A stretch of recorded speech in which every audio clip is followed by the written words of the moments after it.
तेनालीराम का न्याय की कहानी। यदि आप मेरे चैनल में नए हो तो मेरी चैनल को सब्सक्राइब करें, शेयर करें और लाइक करें। धन्यवाद। सालों पहले कृष्णदेव राय दक्षिण भारत के जाने माने विजयनगर राज्य में राज किया करते थे। उनके साम्राज्य में हर कोई खुश था। अक्सर सम्राट कृष्णदेव अपनी प्रजा के हित में फैसले लेने के लिए बुद्धिमान तेनालीराम की राय लिया करते थे। तेनालीराम का दिमाग इतना तेज था कि वो हर मुसीबत का पल भर में समाधान निकाल लेते थे।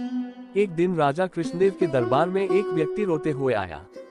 उसने कहा, महाराज, मैं नामदेव पास की ही हवेली में काम करता हूँ। मेरे मालिक ने मेरे साथ धोखा किया है, मुझे न्याय चाहिए। राजा कृष्णदेव ने उससे पूछा कि आखिर ऐसा क्या हुआ है तुम्हारे साथ। नामदेव ने राजा को बताया कि करीब 5 दिन पहले मैं अपने मालिक के साथ हवेली से पंचमुखी शिवजी के मंदिर गया था। तभी काफी तेज आंधी आने लगी। हम दोनों मंदिर के पीछे के हिस्से में कुछ देर के लिए रुक गए। तभी मेरी नजर एक मखमली लाल रंग के कपड़े पर पड़ी। मैंने अपने मालिक से इजाजत लेकर उसे उठाया। देखा तो वो एक छोटी पोटली थी जिसके अंदर 2 हीरे थे। महाराज, वो हीरे मंदिर के पीछे वाले हिस्से में गिरे हुए थे, इसलिए कायदे से वो राज्य की संपत्ति थे। लेकिन मेरे मालिक की नीयत हीरे देखकर खराब हो गई थी। उन्होंने मुझे कहा कि अगर तुम किसी को नहीं बताओगे तो आपस में हम दोनों एक एक हीरा बांट लेते हैं। मेरे मन में भी लालच आ गया था, इसलिए मैंने इस बात के लिए हाँ कर दी। हवेली पहुंचते ही मैंने जब मालिक से अपना हीरा मांगा तो उन्होंने उसे देने से मना कर दिया। मैंने सोच रखा था कि हीरा मिलते ही उसे बेचकर मैं नौकरी छोड़कर खुद का कुछ काम शुरू करूंगा, क्योंकि मालिक का रवैया मेरी तरफ अच्छा नहीं था। आगे नामदेव ने महाराज से दुखी आवाज में कहा कि मैंने 2 दिनों तक मालिक को मनाने की कोशिश की, लेकिन उन्होंने मुझे हीरा देने से साफ मना कर दिया है। अब आप ही मेरे साथ न्याय कीजिए। नामदेव की बातें सुनते ही सम्राट ने तुरंत अपने सैनिकों को भेजकर अपने दरबार बुलाया। उसके आते ही जब महाराज कृष्णदेव ने हीरे के बारे उससे पूछताछ शुरू की, जवाब में उनसे कहा कि ये मेरा नौकर झूठ बोल रहा है। हाँ, ये सच है कि उस दिन हमें मंदिर के पीछे के हिस्से में हीरा मिला था। मैंने वो हीरे इसे राजकोष तक पहुंचाने के लिए कहा था। फिर 2 दिन बाद जब मैंने इससे हीरे जमा करने की रसीद मांगी तो ये घबरा गया और सीधे मेरे घर से निकलकर आपके पास आ गया। तब से ये सारी झूठी कहानी आपको सुना रहा है। तभी महाराज ने नामदेव के मालिक से पूछा कि क्या आपने इसे हीरे किसी के सामने दिए थे।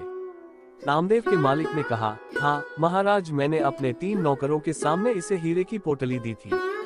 ये जानते ही राजा कृष्णदेव ने उन तीनों को बुलवाया।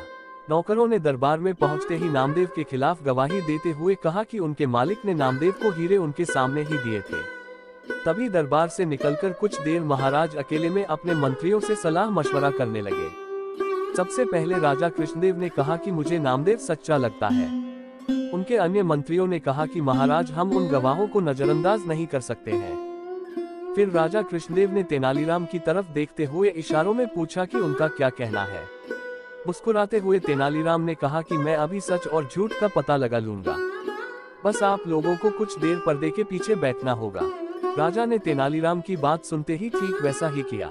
दूसरे मंत्री भी राजा को देखते हुए पर्दे के पीछे बैठ गए। अब तेनालीराम ने पहले गवाह को बुलवाया और हीरे के बारे में पूछा। उसने वही पुराना जवाब दिया। फिर तेनालीराम ने कहा कि ये बताओ, वो हीरे कैसे दिखते थे? क्या तुम उनका आकार इस कागज में बनाकर दिखा सकते हो? उस गवाह ने कहा कि वो एक पोटली में थे, इसलिए पता नहीं कि वो कैसे दिखते थे।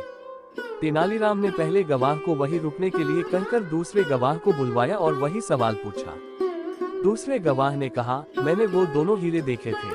फिर उसने कुछ अजीब से चित्र बना दिए। फिर तीसरा गवाह तेनाली के सामने आया और उसने जवाब में कहा कि हीरे एक कागज में लिपटे हुए थे, इसलिए उसने उन्हें देखा नहीं। पर्दे के पीछे बैठे राजा ने तीनों गवाहों की बातें सुनी थी। सबकी अलग अलग बातों से ये स्पष्ट हो गया था कि नामदेव सच बोल रहा था और उसका मालिक झूठ। तीनों गवाह को भी समझ आ गया कि उनका झूठ पकड़ा गया है। सभी ने महाराज के पैर पकड़कर उनसे माफी मांगते हुए कहा कि हमें हमारे मालिक ने झूठ बोलने के लिए मजबूर किया था।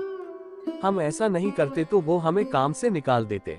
राजा कृष्णदेव अब सीधे दरबार गए और नामदेव के मालिक को गिरफ्तार करके उसके घर की तलाशी करने का आदेश दिया।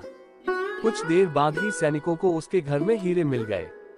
बस फिर क्या था, महाराज ने हीरे जब्त कर लिए और उस पर 30,000 स्वर्ण मुद्राओं का जुर्माना लगा दिया। उसमें से राजा ने 10,000 स्वर्ण मुद्राएं नामदेव को दे दी। कहानी से सीख। इस कहानी से 2 सीख मिलती है। पहले कि किसी के साथ धोखा नहीं करना चाहिए, क्योंकि धोखे का अंजाम बुरा ही होता है। दूसरी सीख यह मिलती है कि बुद्धि से हर किसी का झूठ पकड़ा जा सकता है। पूरी कहानी सुनने के लिए धन्यवाद।